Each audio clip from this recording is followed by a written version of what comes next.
Long time no see. The past few months have been hectic to say the least. This past summer, I actually ended up gaining between 10 and 15 pounds, which I know might not seem like a lot to many people, but when you've held a very consistent weight all of your adult life, 10 or 15 pounds is kind of a lot.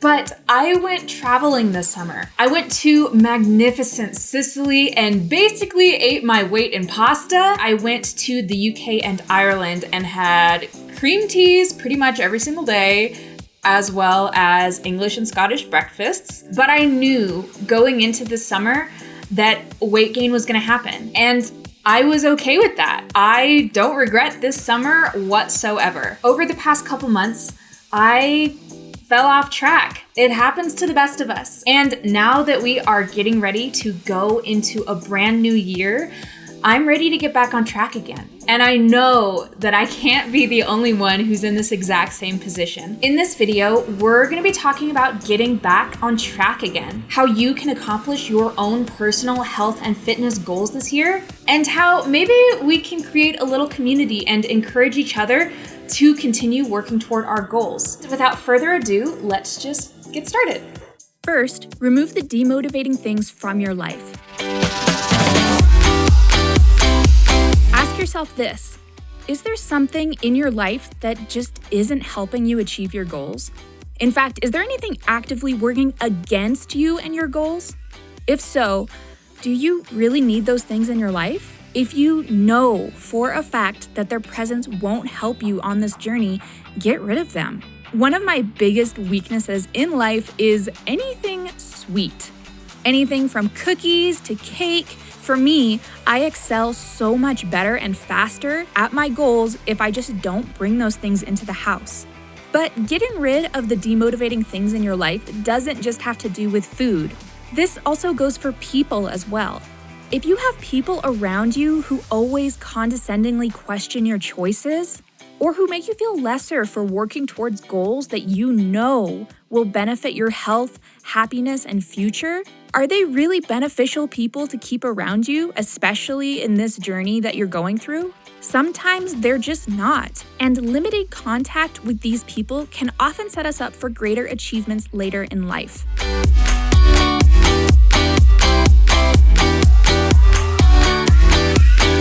Once you've removed the demotivating things from your life, schedule your life for your new goals.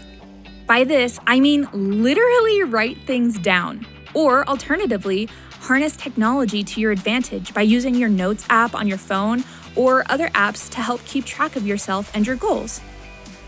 Write your workouts down. You can do this by hand and carry a notebook with you, but I personally like to use my phone for this. There are 1,000 apps out there that can help you keep track of your workouts, which is monumentally helpful when it comes to knowing if you're progressing or not and how quickly. I use an app called Strong, which is a no-nonsense weight tracking app that makes it easy for you to keep track of your workouts, how heavy you're lifting, what your records are, and how long your workouts are. It makes keeping track of my progress super easy, which is especially motivating when I've broken a personal record. And if you haven't done this already, try scheduling your screen time as well, just for better mental clarity and peace. Many phones these days come with a blue light filter built in, which helps our mind calm and quiet down at the end of the day. If your phone doesn't come with this function built in, there are apps that do this as well. I set mine to automatically filter blue light at 9 p.m. And when it comes on, I stop whatever I'm doing on my phone and switch to my Kindle app, which also has night mode turned on. There is nothing in this world that helps me fall asleep faster than reading a book for a few minutes. And when I do this, I find that I sleep so much more soundly than I otherwise would when I stay up super late being distracted by technology. Writing down your grocery lists is also an amazing tool for getting back on track. When I have a list on hand, I have a lot harder time buying unnecessary things at the grocery store. Usually how this goes for me is I will find a recipe that I want to make. I'll look through my pantry and my fridge and figure out what ingredients I don't have to make that recipe, and those things get added to the grocery list. Then, when I go to the grocery store with this list in hand and the mindset that I'm only gonna buy the things on the list, I find that I kind of don't even want the extra things that I know are enticing me at the grocery store. Having a list like this is kind of like putting blinders on, which is super helpful when you're getting back on track. And this step might seem kind of silly, but one of the biggest tips I have for getting back on track is to just do it. Make like a Nike commercial and just do it. If starting a new workout routine is a part of getting back on track for you, I find it really helpful to lay out my workout clothes the night before. So that way, I don't even have time to talk myself out of it in the morning. I immediately roll out of bed and just get dressed. And my workout clothes are the closest thing available, and 9 times out of 10, I'll get dressed in my workout clothes. Another big piece of this puzzle is not pressing snooze on your alarm clock if you prefer to exercise in the morning, which admittedly is a lot easier said than done. A lot of this comes down to sheer willpower and practice if you use typical alarm clocks or alarms on your phone. If this is what you use, I also highly recommend waking up with intention. This means having a goal in mind first thing in the morning and going to bed the night before knowing that you're going to try to accomplish that goal the following day. It seems kind of silly, but just having that at the forefront of your mind is huge when it comes to waking up effectively. I use an app called Sleep Cycle that makes waking up a lot easier.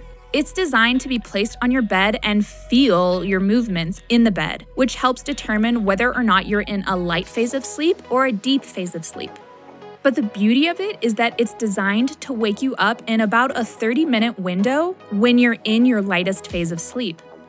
This makes waking up so much easier, and I always find that I'm a lot less groggy than I was when I used to wake up with standard alarm clocks. This, combined with waking up with intention, is amazing for actually getting you out of bed early and in a positive mood. And if you prefer a morning workout as well, instead of waking up slowly with your cup of coffee in the morning, like I mentioned earlier, lay out your workout clothes, get dressed first thing in the morning, and take your coffee or your pre-workout with you on the way to the gym. Getting out of the house as soon as you can after waking up, I find, makes it a lot easier to get back on track and just get it done. I know mornings aren't possible for a lot of people, but if you're at all able to, even if it means waking up super duper early, maybe consider giving it a try. You might be surprised at how much more productive you feel throughout the day by getting it done first thing in the morning. Finally, if you're ready to get back on track again, keep your eyes on the prize.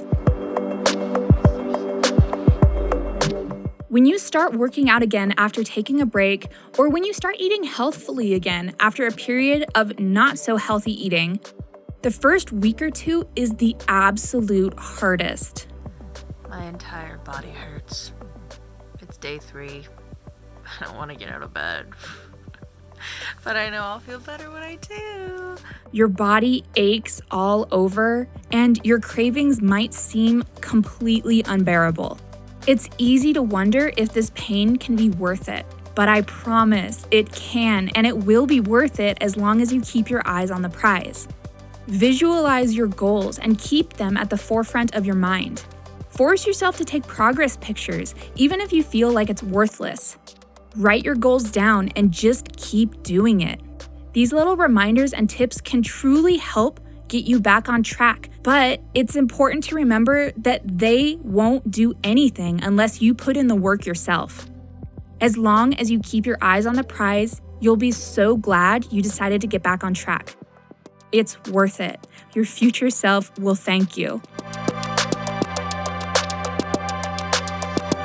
So that about wraps it up for this video. But before I go completely, let me know in the comments down below, what has been the biggest motivation for you when you start getting back on your healthy track again? What are the things that you found made getting back on track a lot easier? Your comments might really help somebody out who is just having a really hard time getting back on track again. So definitely leave your encouragement and words of advice in the comments down below.